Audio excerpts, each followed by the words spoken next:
Meron? Ano nga ba ang meron? Paano nga bang mabuhay ng tapat sa meron? Don't you wish you can relive your philo classes? The terror teachers? The terrible oral exams? Or the even terrifying but liberating and life-changing aha moments? Lundagin mo, Beybeh! Here's your chance! Lundagin mo, Beybeh! Kasama ang mga pilosopong sina Jovi Miroy at Ron Capinding. Lundagin mo, Beybeh! Leaping upward, leaping forward. Lundagin mo, Beybeh! Leaping to greater heights, to greater wisdom, to greater magis. Lundag na, Ateneo!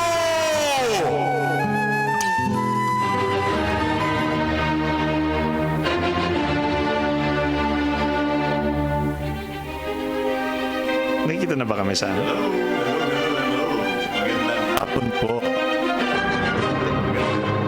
Game na? Opo. Magandang hapon po sa inyong lahat. Magandang alas 5:10 ng umaga. Ng hapon, magandang 5:10 ng hapon. At binabati namin kayong muli dito sa aming palabas sa Lundagin mo, Beybeh, dito po sa Radyo Katipunan, sa may Jescom. Sa Alright. mga nagtataka, nasan ba nangyayari ito? Sa loob po ito ng Ateneo. Kung gusto yung bumisita at maging ano namin, isama sa amin dito. Dito po ang bahay po ng Lundagin mo, Beybeh, ay dito sa may loob ng Ateneo. Sonolux. Sonolux. Baka mas alam nila yung Sonolux na, pero ang mas yung Jescom, yung complex na to. Bago tayo nagpalabas, narinig ko yung mga bata doon sa huling palatuntunan. Ano ba yung tawag sa title? Batang Atenista. Batang Atenista. At may mga nagkakantahan doon kanina para mga kerubin ng boses. Ngayon naman po, puro mga matatanda ang marinig. Puro ano, puro mga Serapim. mga bariton. Anyway, so nandito po tayo uli para sa isa ng mga masiglang talakayan. Sana pilosopiko, pero hindi natin pipilitin kung talaga hindi pilosopiko. At tungkol sa mga karaniwang nangyayari sa buhay natin itong mga huling araw, pero kami ang mag-uusap. So baka mamaya dun lang sa mismong cast of characters na nag-uusap, baka dun mabago, no? Pero yung aming mga pag-uusapan ay mga karaniwang pinag-uusapan sa labas, sa social media. Pero bago yan, may mga babatiin ka ba? Siyempre, gusto kong batiin ang aking mahal na esposa. Get well soon. Hindi naman. Meron siya dinanamdam lang na masakit na likod at sabi naman niya hindi. Sabi ko, kailangan kitang dalhin sa emergency room. Kung di mo matis, hindi kayang-kaya naman daw. So, sinabi ko pa talaga. No? So, kanina naman, nag-text siya sa akin na okay na siya while at work. At yun din aking dalawang anak na nagdiwang ng kanilang kaarawan itong Nobyembre. Si Danny, ang aking dalaginding, at si Zach, ang aking binatilyo. Yun lang. At lahat ng iba pang mahal ko sa buhay. Ako, babatiin ko si Charlie Samuya Veric na bigay sa akin ng bagong aklat niya, The Love of a Certain Age. Yeah, The Love of a Certain Age. Yes. Na pinablish ng University Press ng Tungkol saan yan, sir? Philippines. The It's a Love- poetry book. A poetry Babasahin book. ko pa, hindi ko pa alam. Pero Okay. binigyan niya ako ng kopya. So, i-endorse natin. Sige. The Love of a Certain Age. Available at the University, Ateneo University Press. UP University Press. UP University Press. Yun po, baka gusto niyo po tungkol po sa may mga tula at may mga Yes. na mga sulatin na nandyan. Yun pa, at ano ba? Kumusta ang nakaraang linggo mo, sir? Bago tayo lumundag dun sa ating paksa sa araw na ito. Hindi ko masyadong maalala. Ano ba yung nakaraang linggo? Maraming... Well, nanalo tayo sa basketball. Nanalo tayo sa basketball nung Miyerkules. I think that's the reason why I don't remember it too much. Bakit? Kasi nung Wednesday, talagang lahat yata ng tao nandun sa Akriting. Oo. Lahat nandun sila. Nanonood ng ano. Ako naman, nanood ako sa bahay ko rin. At nakita ko, kahit halos inaasahan ko na, medyo maluwalhati pa rin panoorin yun. Kasi sweep 16 nga ang tawag nila. Well, Sweep kasi it's 16 games of Alright, yeah. 16 wins, no loss in this whole tournament, in this whole season, no? So at 3-peat pa sila. So ang daming katamisan talaga dito, no? Sweep 16 na, third champion. But remember, we had that a few years back. May 5-peat. yata. May 5-peat dati. Kaya sa Monday, wala tayo. Walang pasok ang university, parang blowout. Kaya wala tayo next Monday. Wala tayo next Monday. So sulitin na natin to, sir. Kaya kasi nga. gusto talaga natin gawin itong Lundagin mo, Beybeh, di ba? So tayo yung masasapol nung university holiday. Anyway, so sulitin natin ito ating palabas ngayon. Lalo pa ba nakaraang linggo? Ay, kanina lang. Kanina ba? O kahapon, nabalitaan ko na ang term ay sinibak na daw si VP Lenny sa kanyang posisyon. Ayoko naman pag-usapan yun, hindi naman paksa natin. Pero yun ang mga kaganapan ngayon. Baka ko sakali pakinggan nyo ito after 20 years at malaman ninyo, bandang nung panahon niya, naalala ko pa yan. Ito yun, yung isang kaganapan ngayon, yung inalok sa kanya ay binawi na pagkataas ng 2 o 3 linggo. So ano pa ba, ang mga naganap na nakaraang linggo? Meron ding isang SEA Games din ay nagdaratingan na yung mga tao. At dahil Meron ako mga estudyante, they will be competing in the SEA Games. yun na lang. Sabihin na lang natin yung mga may narinig ako may mga pinipinta sa klase ng accommodations na sumalubong sa ating mga bisita. At ayun na rin natin pag-usapan yun kasi ayun natin maging Hindi ko kasi masyadong alam yun. ang alam ko ng marami may sa Myanmar, sa mga Thai, sa lahat. At nabalitaan ko rin yung kalderong mahal. 55 million. Although, so if you call it cauldron, it doesn't sound as... Parang pwede na Parang 55 pwede na, pero million. kung kaldero, parang... pero totoo, kaldero cauldron, right? At ano pa ba? Ano mga kaganapan nito ko nakaraang linggo? Marami siguro. Hindi mo. Marami siguro. I think yung nakaraang linggo. Parang this year, you'll be 25 years in service. Oh, yes. Para ka palang ABS-CBN. Joke. Ako... Hindi, ilang taon? Mahigit 50. 60 years. Ako ay awarded this year because last year I completed my 25 years. So this is actually ongoing 26th year ako ngayon. Pero So tama-tama dahil ang pag-uusapan natin ay tungkol sa pagiging guro. Oo, At yun din medyo bunsod na rin ng mga nakaraang linggo. Parang pag-usapan nga natin yan. Ayaw namin masyadong sumausaw sa debate. No? Kami may sariling paraan ng... So I'm not really very familiar with it. So do you want to share? Ano ba yung... Well, we don't need to be very particularly familiar with it. Basta sabi ko lang, trigger lang natin yon, yung buong topic na yun. Ang kwento kasi natin, ang isang usapin nung nakaraang linggo na parang nag-udyat nitong paksang ito, sila nag-udyat lang, hindi naman kailangan doon ang pag-usapan natin, ay tungkol sa isang tungkol sa isang nagreklamo kay Raffy Tulfo na isang magulang dahil yung anak niya ay dinisiplina ng... Ano ba ang ginawa dun sa Parang meron niya, hindi ko na maalala. Pinaupo sa munggo. Hindi. Parang hindi naman ganyan. Ano ginawa? Pinalabas yata. Yun lang? Pinalabas because of walang homework. Hindi, ayoko na nga eh. Baka palpak yung detalye yung alam ko eh. Pero hindi na nga Baka alam ni Justin. Hindi yata. Si Justin po yung invisible nating co-anchor dito. Salamat sa Justin. Pero sabi ko nga, hindi naman tayo doon bababad eh. Mas malaki yung paksa natin tungkol doon. Sabi ko nga, yun lang ang taga-kalabit. Yes, Yun lang taga-kalabit ng gatilyo ng paksang ito. No? Itong pagdisiplina ng magulang at pagdisiplina ng guro, saan ba yan? Kumbaga, dito, nagkataon na yung magulang hindi umaayon doon sa ginawa ng guro sa kanyang anak. Kaya tuloy pumunta siya kay Raffy Tulfo at sinabi na itong gurong to, inilagay ay ginawa itong pinalabas ang anak ko sa dahil sa ganitong may epekto nun sa anak ko ay hindi masyadong maganda at ganyan-ganyan. At si Raffy Tulfo naman, Sinigawan muna bago pinalabas. pinalabas lahat yan sama-sama na. Pero ang pinaka-issue yata Hindi naman dito, sinaktan. si Raffy Tulfo ang pinaka-issue rito dahil sabi niya, bigla niyang kinausap yung guro at parang umamin naman yung guro na meron nga siyang siguro nga hindi angkop dun sa inaasahan na magulang na pagdisiplina dun sa kanyang estudyante. At dahil dun, sabi ni alisin natin lisensya mo. O Ganun. magbibitiw ka. At nagbitiw na lang yung guro. Nagbitiw. Oo, yun yung parang ikinasasama ng loob ng maraming guro. So, kami ba ay mabubuli ng ganyan sa aming pagsagawa ng... Sabi ng guro, pwedeng hindi kami perfecto, pwede kaming pero lagi... May process naman yun. May process naman. Yun yata mas pinipintasan. So, pero sabi ko nga, yun ay isang storya na nagdulot lang nitong paksang ito. Gusto natin pag-usapan, hindi si Raffy Tulfo, hindi particular na incident na yun, kundi itong mismong usaping ito ng pagdidisiplina. Ayaw naman natin pag-usapan yung ating colleague sa broadcast. Joke! Kulig sa broadcast. Sa pagiging broadcaster. Joke. Talagang feeling broadcaster. Oo nga, ayan naman na. Tama. O nga, wag naman. Kasi Wag naman, parang broadcaster si Rafi. Ito naman broadcaster din tayo. So, wag naman natin, wag tayo maglaglagan. Feeling naman broadcaster.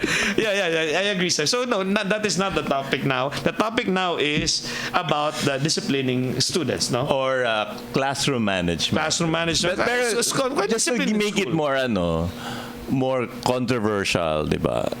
Kasi ako, pinalabas ako ni Father Ferios sa classroom. Ayan pa yung isang kaibaan dyan, sir.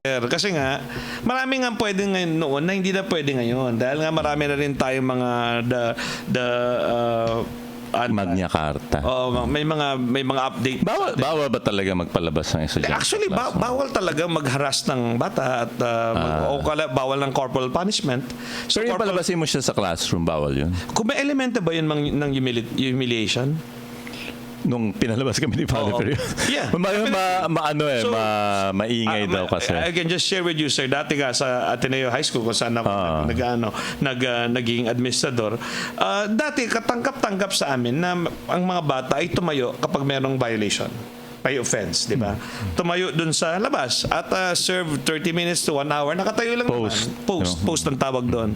Hindi na yun pwede ngayon. Bawal na. Kasi corporal yun eh. Oo, may pain na idinudulot, may kahihiyan din. So I think yung pain at kahihiyan, hindi dapat. So we have to be more, not creative now, but we have to change paradigms. So dapat ang gusto mo, kapag mayroong nag-violate, ay makita niya kung bakit mali yun at para bumuti siya. Kaysa yung parang iwasan niyang gawin yun kasi pinarasahan mo siya. So may dalawang pananaw. Yung jog. Yung jog din, wala na rin yan. Bawal na din yun. Bawal na rin yun. Kumbaga, Kasi ginagawa. Nung nagturo ako nun sa Southridge, may ganyan. Medyo hawig pa rin. You will have to do it at that cocktail table. Parang tall table yun na nasa hanggang di mo tapos bigay mo sa amin. Pero you're just answering some reflection questions. So parang ganun lang pinalit namin doon.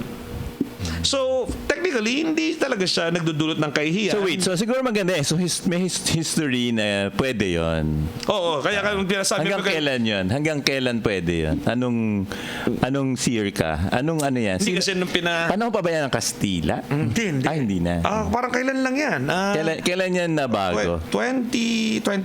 Nung lumabas ngayon pa lang, 2010. So before that, pwede yung... Pa yan. I mean, so, lahat ng mga Ateneo High School yata, alam niyang post jog and Pero yun na nga, kung pag-iisipan mo mabuti, we kept the name, pero ang tawag nga namin ngayon, formative intervention 1, formative intervention 2. Kasi so then it changed because why did it change? Because meron ang element ng corporal punishment. So yun ang bawal na talaga yun. So basically, ang pwede natin pag-usapan is, yung teacher talagang bawal mag-apply ng corporal punishment. Sabi mo, kaya kung sasabihin mo, sir, na si Father Feroz pinalabas kayo nun, kasi hindi pa bawal nun. Oo. Yun nga. So, lalo na ikaw, sir. Si Father talaga hihiyaw ka lang ng hihiyaw. Pati yung paghiyaw eh. Bawal lang. Bawal lang kasi may kahihiyan din eh. Nung dati, yung teacher din na nagtatapo ng table. Lahat yan. Kaya nga pala pati yung... So, yun ang gusto natin pag-usapan. Sa aming paksa ngayon na pinamagatang Guro o Ikalawang Magulang. Yun ang pamagat natin paksa ngayon. Hindi. Guro, Ikalawang Magulang. So, parang tinatanong din natin, tama bang magdisiplina yung guro dahil siya ay ikalawang magulang? Guro, ikalawang magulang. O sige, hindi tanong. Sige, yun pa lang aming pamagat. Palagay ko, pwede na rin yung nalilito ako. Guro ba siya o ikalawang magulang, di ba? Alright. Guro, yung tanong talaga is... Ang tanong ay, mali ba ang pagdidisiplina ni Sir at kailan Ma'am? mali yan? Kailan mali ang pagdidisiplina ni Sir at Ma'am? Okay, guro, ikalawang magulang. Una, yung claim na yon, yung hindi ko na alam kung ano Education Act mismo na eksakto, no? Pero sa palagay ko, madali naman mahanap yun ng ating mga tagapakinig. Pati ikalawang magulang eh.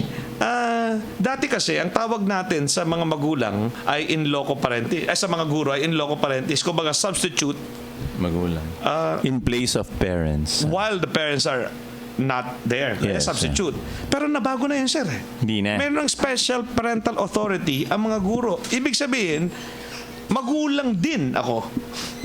Kumbaga, meron akong... So what's the difference? In loco parentis sa... Always, ang magpe-prevail yung magulang. Alright. Pero the fact na nilagay mo dito... Parang meron na siyang SPA habang nasa school. Ano yung SPA? Special Power of Attorney. Parang Special Parental Authority ng SPA din. Kaya SPA din pa rin eh. Special Parental. Ngayon yun na. Oo. Special Parental Hindi, Authority. nakalagay yan sa kasulatan ng Special Parental Authority. Ano yan? Sa basic ed lang yan. Sa basic ed, at least, I don't know, no? I'm sure, meron din siguro yun. Well, I don't consider myself as a second parent Pero to my students. kunyari may nakita kang isang estudyante mo na gumagawa alam mas marami kasing bawal gawin ang basic ed di ba? Kunyari nakita mo Tsaka they're there kasi. They're like quarantine there. Kahit sa labas. Pwede mo sitahin. Halimbawa, naalala ko dati isang kaguro ko, nakita niyang umiinom yung mga high school students. Sana, may date din siya eh. Pero trabaho namin umimik. Oo. Kasi pwede kaming mapintasan for not. Minor. Hindi. Pwede kami mapintasan for not minding it. So, kumbaga, we never drop our role as teachers. Yung special parental authority, it's never, hindi yan pag-uwi mo, bawal na. So, talagang ganyan. Kawawa naman. Hindi man kawawa, no? Talagang yun ang, hindi ko alam, biyaya o sumpa ng guro na maging guro every time. He cannot drop the role. Halimbawa, imbitado ka sa isang party ng birthday ng isang estudyante mo at nandun ka at nakita mo kailangan mo sitahin. Yeah, that I feel that. Lagi kang ang guro. Pero sisita ka ba, sir? Kuya, birthday party, imbitado ka lang? Hindi, kasi nga na higher ed Parang we treat them as adults na they can make their own decisions and at least yun yung ano ko. But I think we're still talking about basic education, diba? Kasi naalala ko nga dati, so ang ginawa ng gurong yun, tumayo siya at alam ba yan na magulang mo, iho? Sabi niya. Tapos sabi niya, opo, pwede mo bang tawagan na magulang mo ngayon, kakausapin ko? Ito pong si, kunyari ang pangalan ay Jovi. Ito pong si Jovi. Ang creative.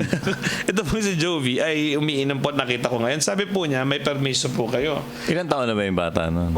High school, so mga 16, 15. Yan. May permiso po kayo. Totoo po ba yun? Alam niyo po ba na umiinom siya ngayon? Apparently, sabi na magulang, alam ko. Kailan ba dapat pwede na uminom ang bata sa Pilipinas? Parang hindi ko alam. Basta pag high school, hindi. Siguro 18, 21. Ano ko nababago-bago kasi itong gobyerno natin. Bahagi ng karanasan mo talaga yan, di ba? Yung matuto kang uminom. Oo, pero bahagi rin ng karanasan mo na sa bahay, kasama ng magulang mo. Uminom. Pero makipag-inuman sa labas, parang yun yata hindi ano.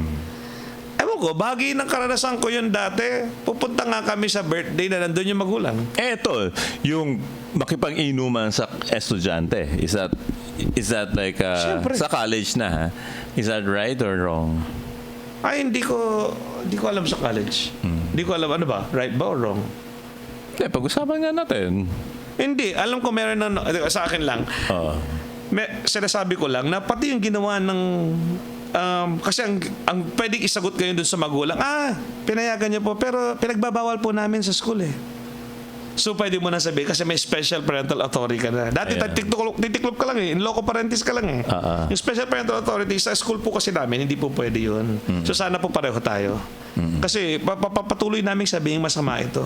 Pero kung kayo po pinapahintulutan din nyo, hindi po tayo aligned. Yeah. So, magiging ganun ang issue dyan. So, yung sa pamagat pa lang natin, guro, ikalawang magulang, totoo. Kumbaga, hindi lang siya basta proxy. Hindi lang siya substitute. Hindi siya in loco parentis. Meron siya special parental authority.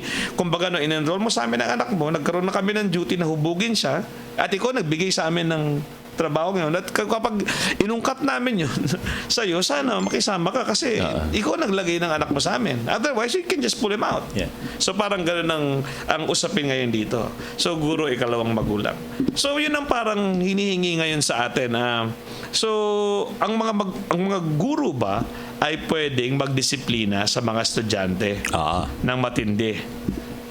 Siguro mamaya pag-uusapan natin ano nga ba ibig sabihin ng disiplina. Pero binago na nga din yung name ng discipline of students, 'di ba? Yung principle for student discipline. Binago na, 'di ba? Nung panahon ko, dumating ako sa Ateneo High School at ako'y bagong guro noon. Merong principal at merong assistant principal for discipline. Ngayon, discipline is still nandun pa rin naman. Meron pa rin prefects of discipline, pero parang yung assistant principal na yun is now in charge of a more holistic thing. Student activities, student athletics, discipline, Ngayon nga, So pati discipline is guidance. just one aspect of Kumbaga, it. ang tawag namin doon ay student affairs, yung buong Yeah. yun. One aspect. So, dati, napakalakas. Ngayon talaga, besides academic affairs, there's discipline. Ngayon, besides academic affairs, there's student affairs. And among student affairs matters ay yung discipline, guidance, Well, sabi nga ni Ma'am Benny nun, student activities. mas maiging ikaw, kunyari hindi mo talaga mas maiging ikaw yung lumabas ng sandali sa classroom kaysa palabasin mo yung estudyante. Ewan ko rin, yan ang gusto ko rin pag-usapan, sir. Bakit, yung kasi, ano bang point ng pagpapalabas sa classroom? Bakit nagpapalabas ang sino man ng bata sa classroom? Kasi naabala siya. Siguro naabala siya. Yan lang, tingnan natin. May isang guro, nagtuturo siya, naganda siya ng kanyang paksa, nagtuturo siya na mapusok. Tapos bigla, ikaw, lumabas ka. Kasi nagugulo mo yung klase ko na para sa lahat. Ikaw lang yan. Yung para sa lahat tuloy, na pagkakaitan yung lahat dahil sa iyo. Alam mo, we'll take a break in a while. Pero I think we started 10 pa lang. So, I guess nandun pa ako nun sa time na ganun talagang ibig sabihin na maging guro. Nakakatakot, nagdisiplina, very strict, ganun. And then, ngayon na nga, kailangan magbago ka na ng mindset, no? Kung hindi, ikaw lang din ang mawawalan ng trabaho, as it were.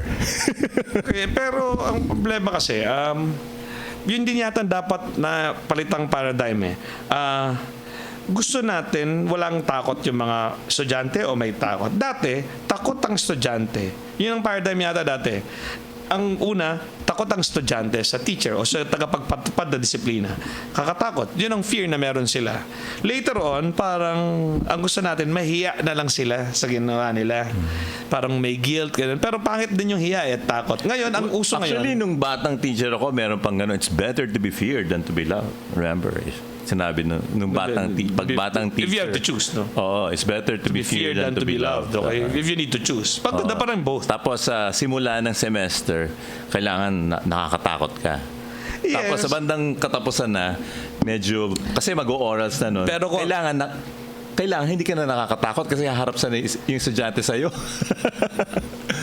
So pagdating na ng orals, hindi ka na nakakatakot.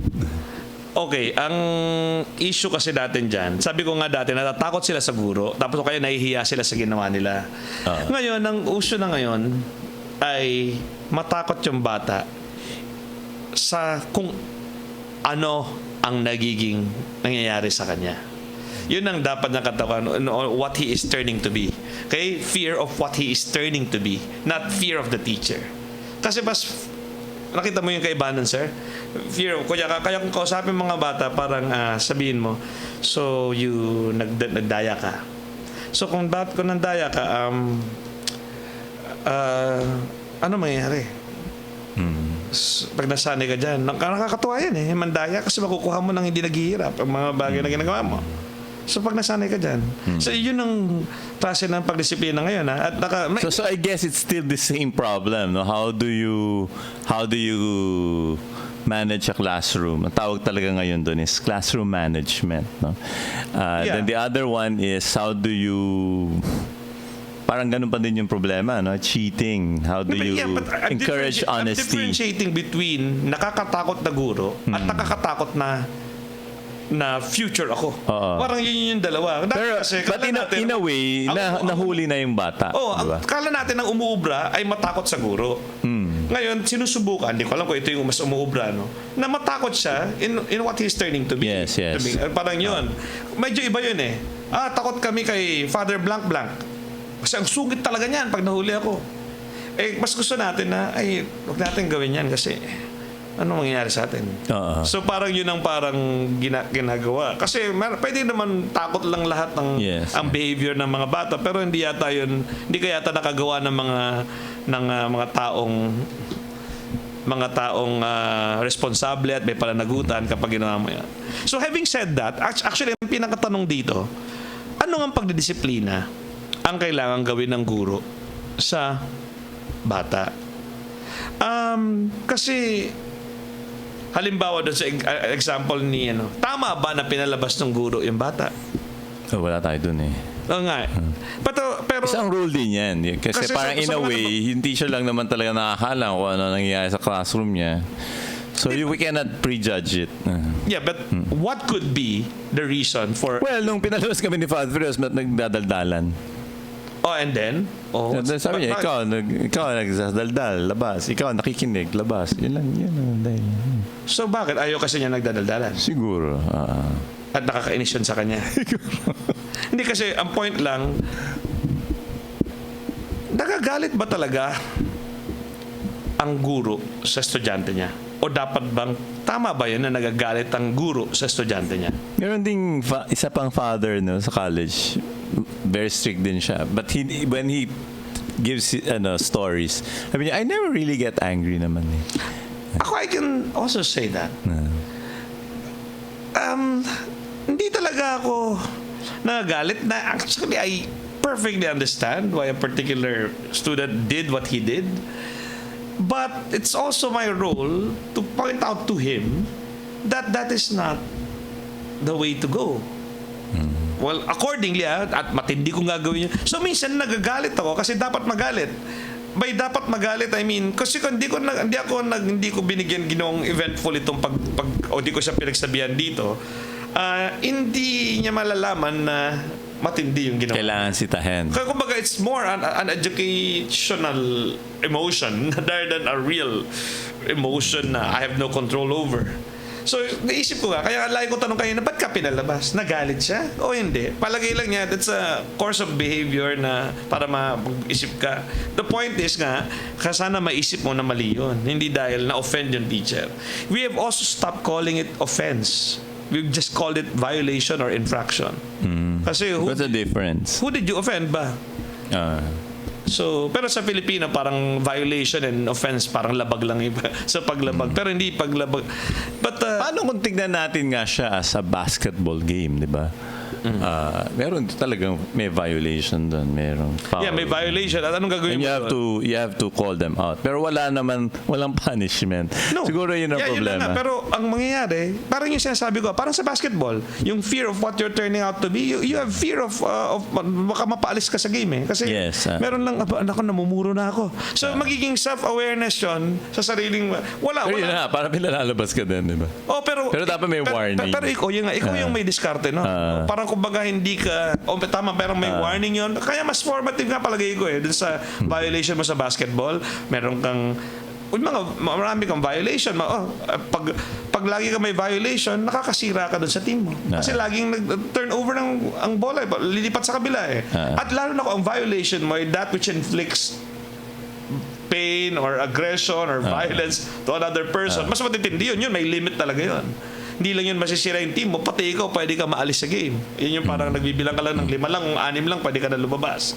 So kung yun ang gagamitin nating model, parang hindi rin yun hindi rin yun, the violation is just violation. Nobody's offended. Nung high school kami, may late siya dumating. Tapos sabi niya, tatanong yung teacher, why are you late?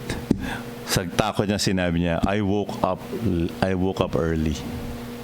Oh, you woke up early because... Hindi nagtawa na niya. I woke up early. Pero nung araw, di ba, pag tasagot ka, kailangan tatayo ka. Ginagawa pa ba yun ngayon? Magtataas ka ng kamay at tasagot ka na nakatayo ka. Ginagawa ba ngayon yun? Oh, Nakatatayo. Tapos pag hindi tumatayo, sasabihin ng teacher, namamagab.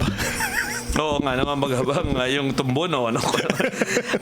Pero hindi na ba ginagawa yun sa kolehiyo? Ay, hindi. Sa college, di ba ganyan sumagot yung mga estudyante sa college? Oo nga, bakit? Pero pinahintulutan din kasi. Nakaupo lang. Oo nga, pinahintulutan din yun. Meron tayong kaibigan na nakikiisa sa atin, si Tony Razon Dongines. Salamat sa iyong pakikiisa. Meron siyang konting komentaryo. Kapag hindi natuto mga bata ng disiplina sa bahay, mahirapan talaga mga guro. Ang disiplina ay nagsisimula sa bahay. I totally... Ayun na nga. So siguro, sa pagbabalik natin, paano magdisiplina sa bahay? Hindi, pero ang sinabi ko nga kanina, hindi na nga, binigyan na nga rin sa guro yung special parental authority. Pero yun pa rin. Kasi, Mamaya, pagbabalik natin, kailangan bang isaalang-alang ng guro yung mental health nga nung ng bata bago siya magdisiplina. So, sa pagbabalik natin, pag-usapan natin. Okay, yan. sige. Tanda mo yung tanong mo yan, sir. Kasi Oh, hindi ko sana hindi ko maalala yan. makalimutan. Hindi ko yun maalala. So, ikaw maalala talaga yan. Magbabalik po kami sa aming pagtalakay dito ng aming paksa ngayon. Guro, ikalawang magulang. At sa aming pagsisikap sagutin at tama ba ang pagdisiplina? Kailan mali ang pagdidisiplina ni ma'am o ni sir? Sige, wag po kayo alis. Narito po isang tugtugin na pinili ng aming mahal na Justin na angkop sa ating paksa ngayon. Di namin alam kung ano yun. Pati kami ay sabik na marinig ito. Sige, magbabalik po kami. Wag kayong alis. Lumalabas din siya.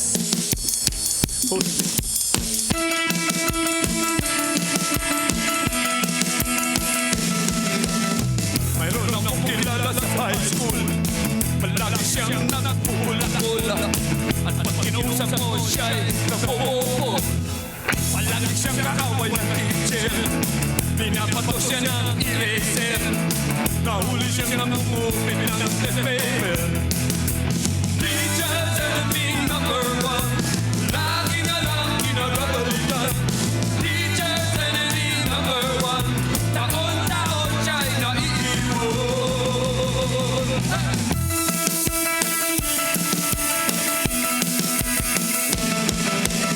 Tuwing papasok siya sa classroom, sinasalubong na siya ng cellphone. Walang ibang dalang gamit kundi baon.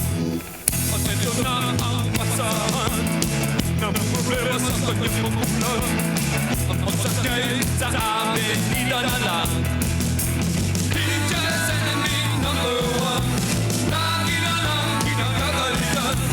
Teacher's enemy number one.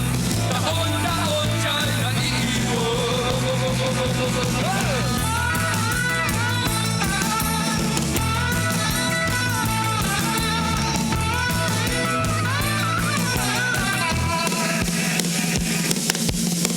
Tuwing papasok siya sa classroom, sinasalubong na siya ng cellphone.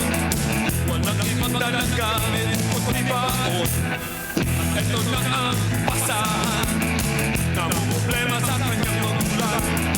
Ang pagsak niya'y sa amin nilalala. Teacher's enemy number one. Lagi na lang pinagagalitan. Teacher's enemy number one. Taon-taon siya'y naiiwan.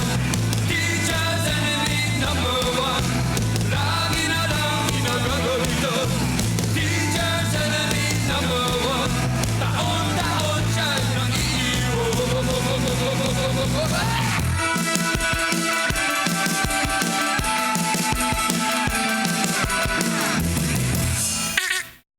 Radyo, radyo, radyo, radyo, radyo, radyo, Katipunan. Radyo, radyo, radyo, Katipunan. Radyo, radyo, radyo, Katipunan. Radyo, radyo, Katipunan. Radyo, radyo, Katipunan.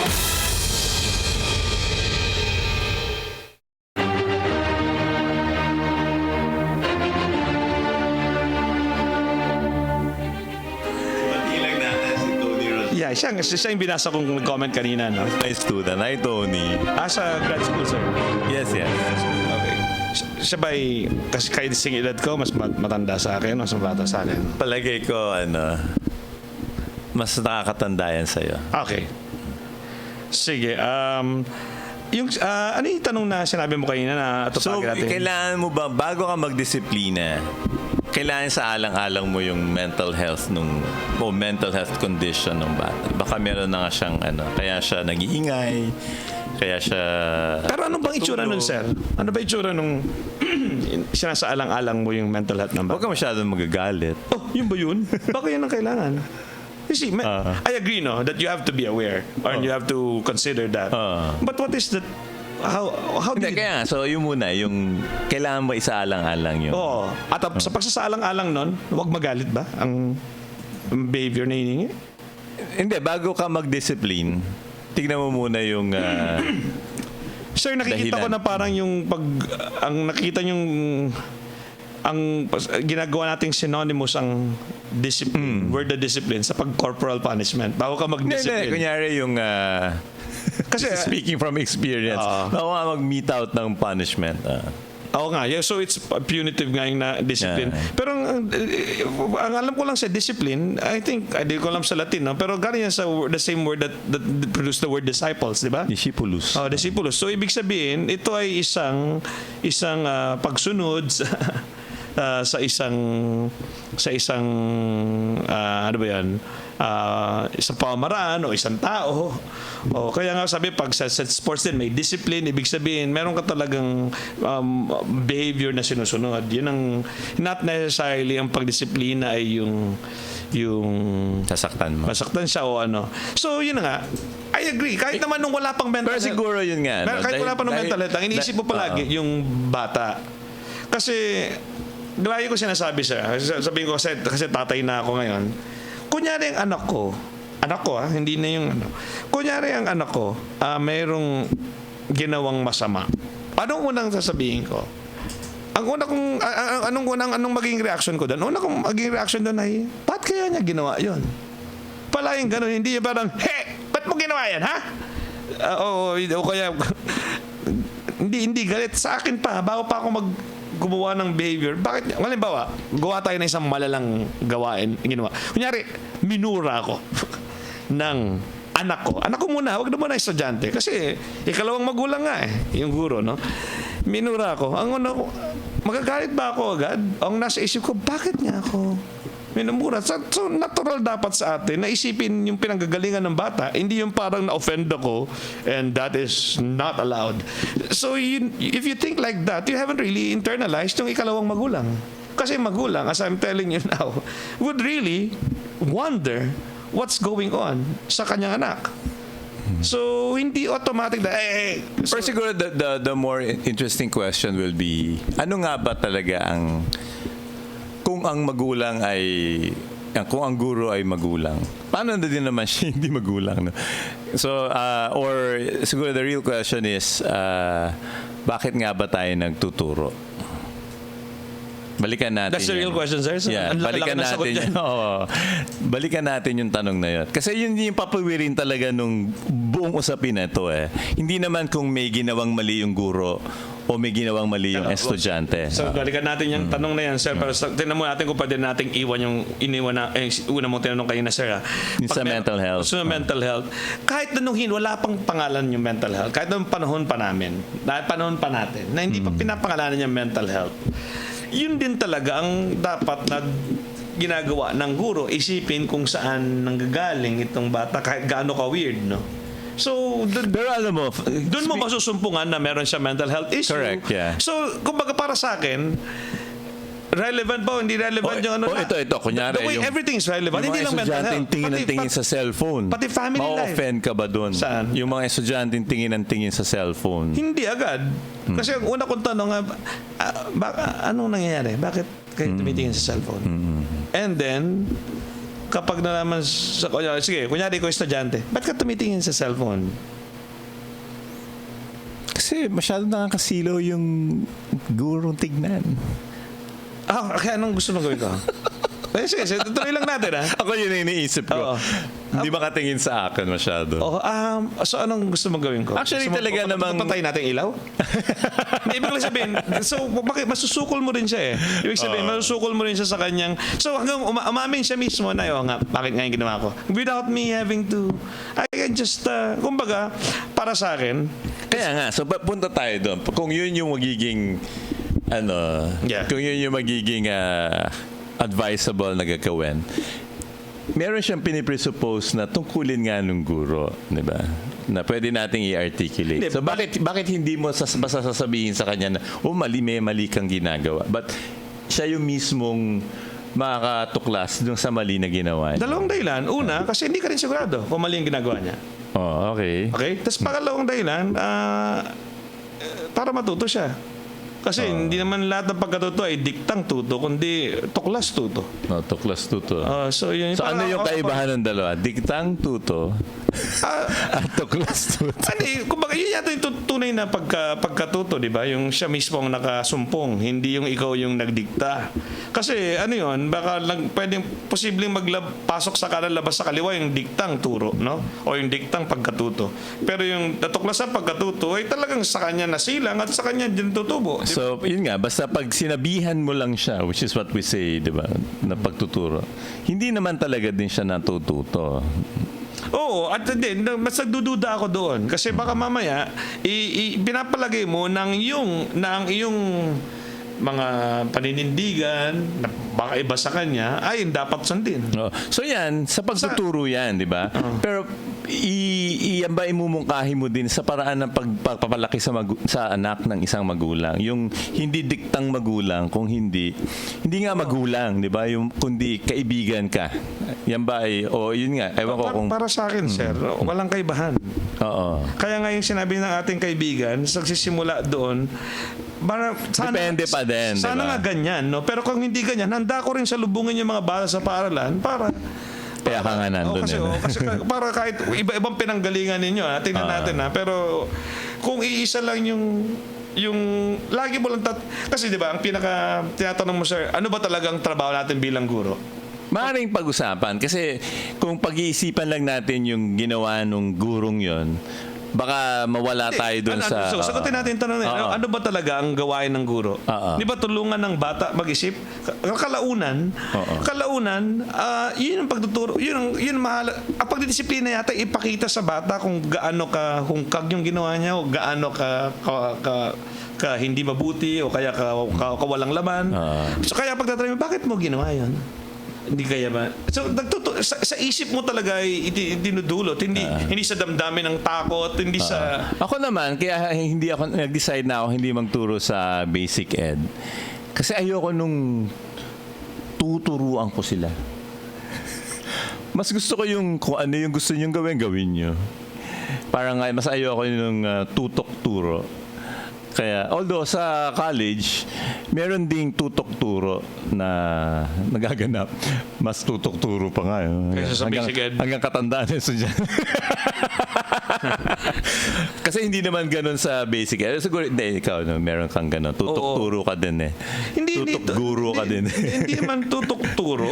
Kumbaga, sa basic ed naman, pareho rin sir eh. Parang ayaw, let them be. And then, pag may nakita ka, tanungin mo. Kung nakita ka medyo kakaiba, but still let them be. Kasi hindi na... Alam mo, ganyan din daw yung pagtuturo ngayon ng pagsusulat eh. Oo nga, exactly. Kasi dati, ine-edit mo yung sinulat ng estudyante. Kaya punong-puno ng red marks. Ngayon daw, unang-una, don't use red marks. Example mo, sir, the kind of teacher you are, kaya mo ngayon sa basic education. Pero ganun din sa basic education. Yung nga lang sa basic education, meron kaming hinahabol na matapos. Kaya minsan, yung kakulangan ng oras, yun na yung parang sino-shortcut mo na yung pagdidisiplina. Pero technically, yung pagdidisiplina rin namin ay makita mo kung paano nila gawin para nirespeto mo rin kung paano, kung sino sila, kung paano nila gawin ang mga bagay-bagay. At kung sa palagay mo, lalo siyang naliligaw, lalo siyang kumakaliwa o kumakanan dun sa kanyang dapat tunguing hantungan, tulungan mo na, hindi dyan. O kaya, ba't ka dyan pumupunta? O din mo, nakita So siguro talagang bumabalik dun sa buong konsepto ng na ikaw yung nagsasabi dun sa anak o dun sa estudyante kung paano siya kikilos, kung anong iisipin niya, kung ano ang gagawin niya, versus dun sa nagbibigay ka lang ng isang uring espasyo para matuklasan niya yung maari niyang gawin, maari niyang maintindihan na mali sa ginagawa niya. Yung sinasabi mo ngayon, sir, yan yung dalawang estilo para maabot yung isang antungan. Yung antungan, ang gusto kong pag-usapan, ang antungan natin ay turuan siyang mag-isip. Exactly. Turuan siyang mag-isip. So sa palagay niyo, anong estilo mas makakapagturo sa kanyang mag-isip? No? Mag-discern lahat. Minsan kasi, dahil nga kulang ang panahon, gusto mo na yung ididikta ko na. Kasi wala nang panahon eh.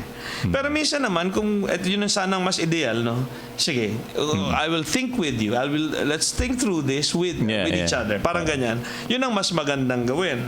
Kaya, yun. So, yun ang ibig sabihin ng pagtuturo para sa akin, para humantong dun sa kalagayan na marunong na siya mag-isip at ng tamang paraan ng pag-isip at pagtimbang ng mga Ikaw, sa palagay mo, which is the worst infraction? Is it about what is the worst infraction na student? Yung dishonesty, disrespect, tardiness, ano pa ba yung meron mga kaming listahan sa aming handbook ng noisiness, mga matataas na, pero lahat ng report sa akin ng administrator ako ay meron talagang qualitative report ng incident. At pati doon nagde-deliberate sila. So kahit na meron tayong mga batayan na sa handbook ito ay mataas, ganyan. Meron pa rin kami mga pero pag pinag-usapan mabuti, merong 1-day formative intervention 3 at merong 2-day formative intervention 3. Ano yun? Kumbaga, formative intervention 3 medyo mataas na yun kasi 1 and 2 mas mababa, no? Pero minsan, meron ka pang hierarchy doon eh. Ay, 1 day lang. Kumbaga, 1 day suspension lang yan. Suspension? Hindi 2 day. We don't call it suspension na rin kasi, iba-ibang kahulugan kasi ng suspension eh. Pero technically, or ang sabi lang sa dictionary, ibig sabihin suspension, masuspend ka sa class. So, pero kasi... Bakasyon ka muna. Hindi. Yan nga, iba-iba. Hindi ba? Magbakasyon. Sa amin, kailangan pumasok and you go through another session. Another formative session. So, meron you meet ganyan. Iba. So, hindi rin detention. Pero dun sa, di ba, we never did that here, di ba? Nakikita natin dun sa mga pelikulang Hollywood, yung detention. Oo. We never did that here. Kami hawak namin yung bata, lipat-lipat din siya ng room, pero he's not going with this usual normal course of the day with the others, but he's talking to the prefect for discipline, he's talking to the guidance counselor, he watches a movie appropriate to what he went through, and then he makes a reflection. And normally, ano yung infraction dyan? Usually, pag umaabot sa akin at dadaan na sa suspension, yan na nga, academic dishonesty. Kasi ka, eskwelahan kami. Dishonesty. Meron din na, o kaya parang defiance.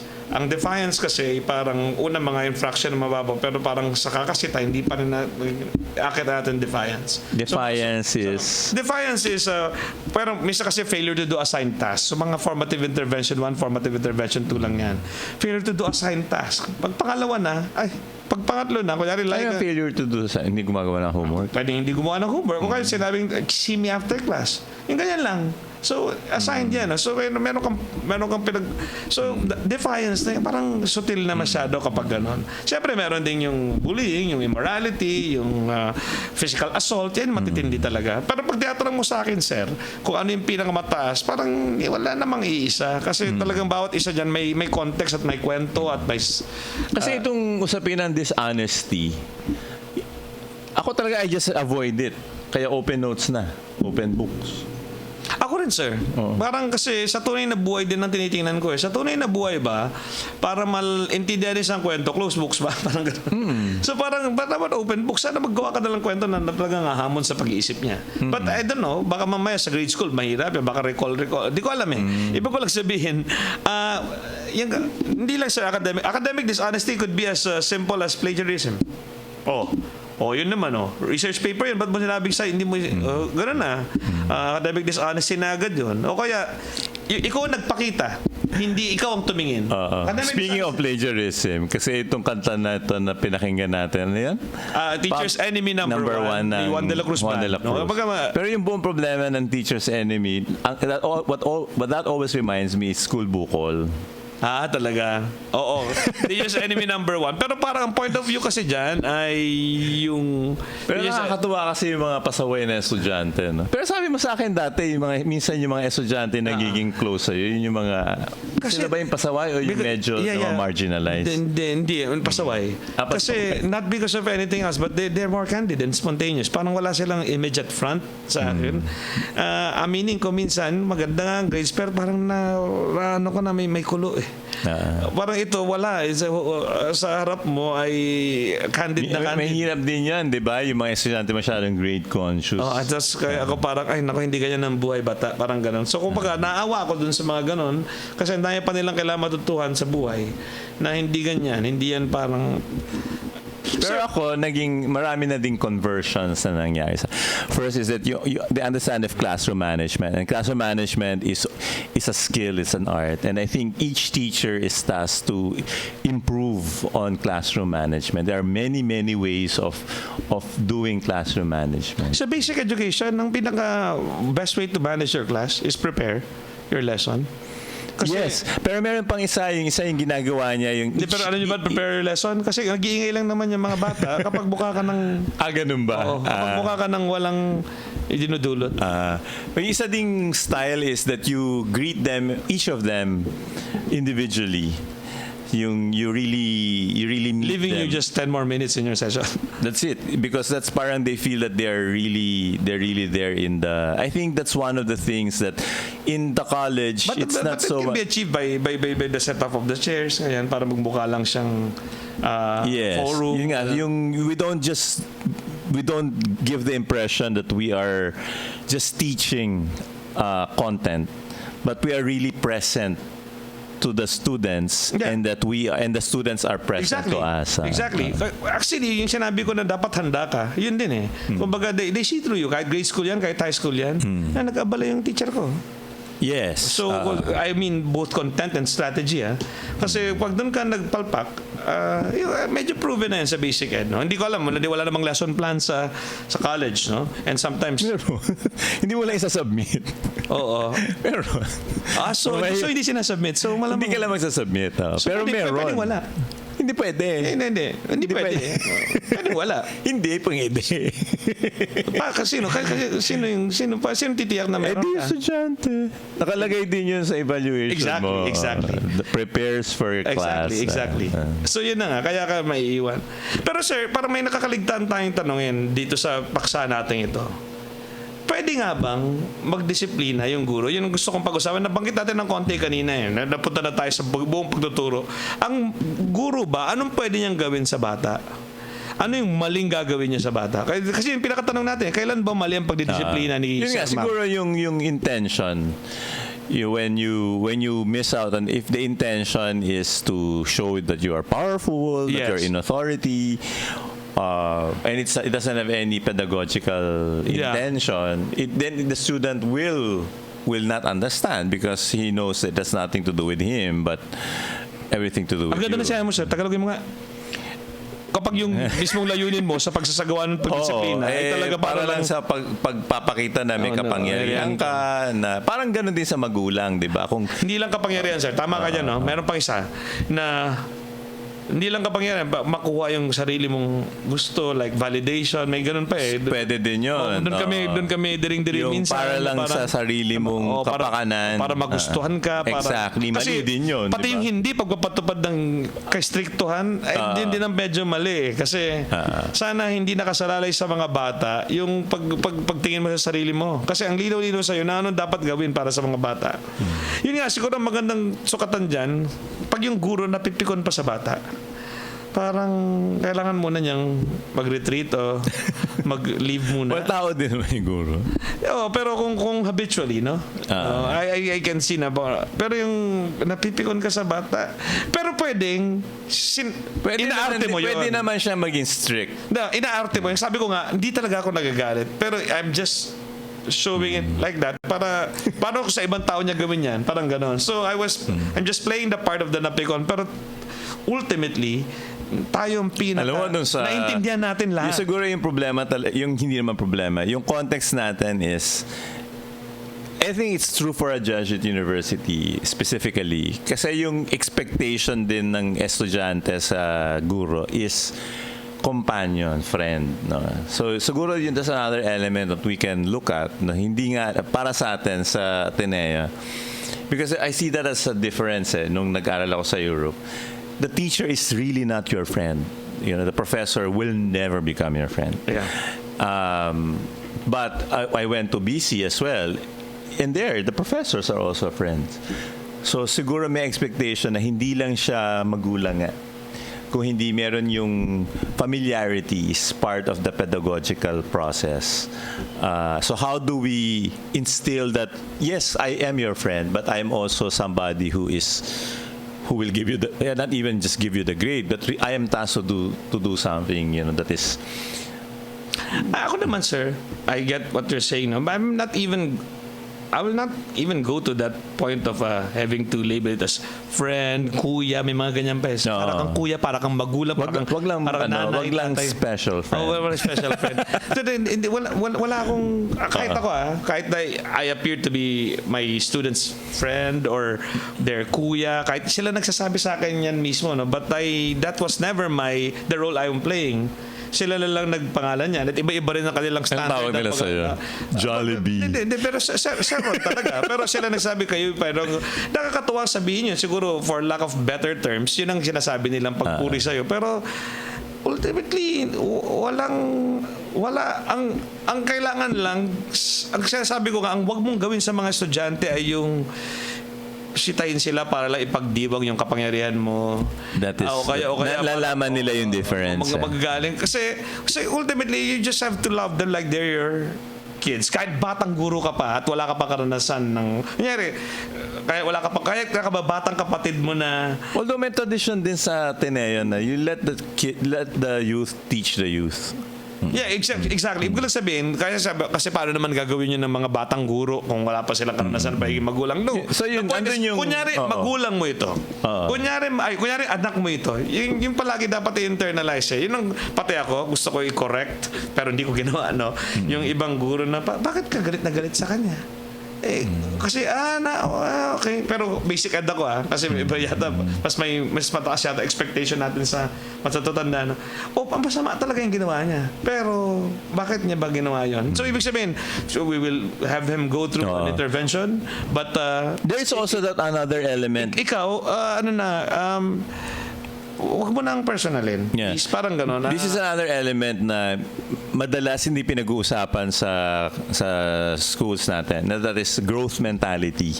So when we teach, it is not only to give grades. It is not only so that we can impart certain content, etc. Yeah. But it's to instill growth mentality in the student. And what does that mean? Na siya, yung buong punto kaya siya nasa eskwelahan is to grow. To reach his highest potential or her highest potential. So when I do something, it's not because I want to mark you. It's not because I want to judge you. But what I want to do as a teacher is so that you will see, or you have a lot more to accomplish or to reach in life. So I can be generous or not generous, but the real question is, will this make the student grow? Will this make the student want to achieve more?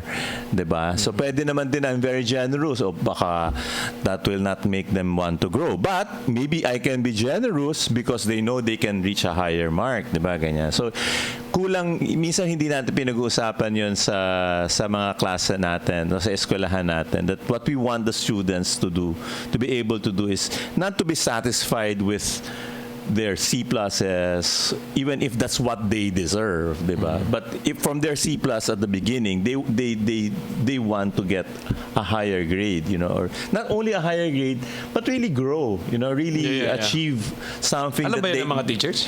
That is precisely what I'm saying. Na we seldom talk about teaching for growth. That's my point. That's why I'm saying it now. So it's not so much, tama ba yung ginagawa? Tama ba yung, do I have the right to do this? Do I have to? No. The real question is, the school is, education is for growth. Yeah. And what that means is, yung hindi mo inimagine na kaya mong gawin, pwede mo pala siyang gawin. And I guess if sa basic ed naman, yan ang marami, sir. Marami kaming sessions on understanding our role that way. Yes. Kasi naman yung aming content ay fixed. Kumbaga, no limitahan rin ganyan. So, you can only, and dami lang, ano bang improvement na pagtuturo meron dyan, pwede mo rin pag-aralan yun. Pero parang pinaka-interesante ngayon, ano na ba ang kabataan ngayon? Psychology of the adolescent. Ano bang paraan? Pag nag-act out yung batang ganito. So, yun ang pinaka, at saka yung magis, yung more, yung what more, yung kanyang growth mentality, yung self-actualization niya, yan talaga ang aming mga pinapansin. Yun ang parang mga workshop so namin. it's not so much na meron siyang ginawang mali, pero that you want to motivate the person to become better. Parang ang paradigm ay lahat, pati mga infractions niya, ay hagdan papunta sa kanyang Growth yan. at kaganapan o pagkaganap ng kanyang sarili. So yung pagdisiplin, yung pagdidisipulo ng mga bata, para din talaga yung disiplina ng sports, ganyan. Di ba? Kasi itong kailangan niyang, tutulungan ko siya na maging wag masyadong ma-distract, mag-focus kasi yun ang pinaka-discipline. Wag yun siguro yun. Kasi meron isang landas na dapat mong tawirin nang papunta ka sa matagumpay na hantungan mo. Pero kapag naligaw ka doon, baka yun ang walang disiplina. Yung pagkaligaw ng kumanaw ng kumaliwa o naman. So, tapos na naman natin isang buong oras sa pag-uusap. So, Guro, ikalawang magulang. Siguro ang pinaka gusto ko lang sabihin dito, kung meron man akong gustong iwan, if you really play the part ng magulang, you will behave fundamentally with love, no? Hindi yan parang with love, napalabas na love, hindi yung parang generative. Hindi yung love na parang you reciprocate the love I give you. Hindi. Susunod ka sa susunod ka sa akin. Parang yun, kasi pag may ganun ka, hindi ka talaga totoong magagalit. Kundi nagagalit ka to play the part of the other people who he will eventually possibly offend if he does that again. Parang ganon.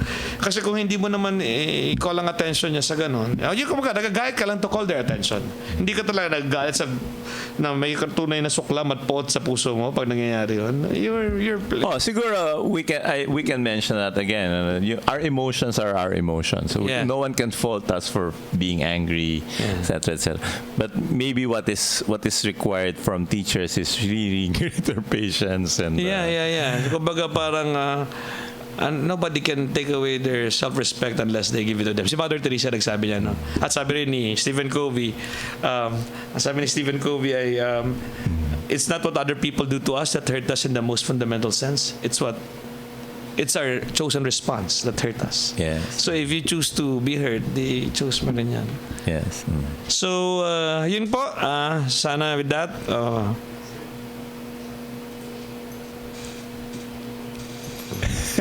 with that, magpapaalam kami. Maraming salamat. Sana kayo ay makasama namin ulit sa December. Ano ba? December. Pasko na. December 9. Kasi wala tayo sa December 2. Yun lamang May po. oral exam. Sana lagi niyong tandaan, lundagin mo, Beybeh. Lundagin mo, Beybeh. Maraming salamat. Magandang hapon. Meron? Ano nga ba ang meron? Paano nga bang mabuhay ng tapat sa meron? Don't you wish you can relive your philo classes? The terror teachers? The terrible oral exams? Or the even terrifying but liberating and life-changing aha moments? Lundagin mo, Beybeh! Here's your chance! Lundagin mo, Beybeh! Kasama ang mga pilosopong sina Jovi Miroy at Ron Capinding. Lundagin mo, Beybeh! Leaping upward, leaping forward. Lundagin mo, Beybeh! Leaping to greater heights, to greater wisdom, to greater magis. Lundag na, Ateneo!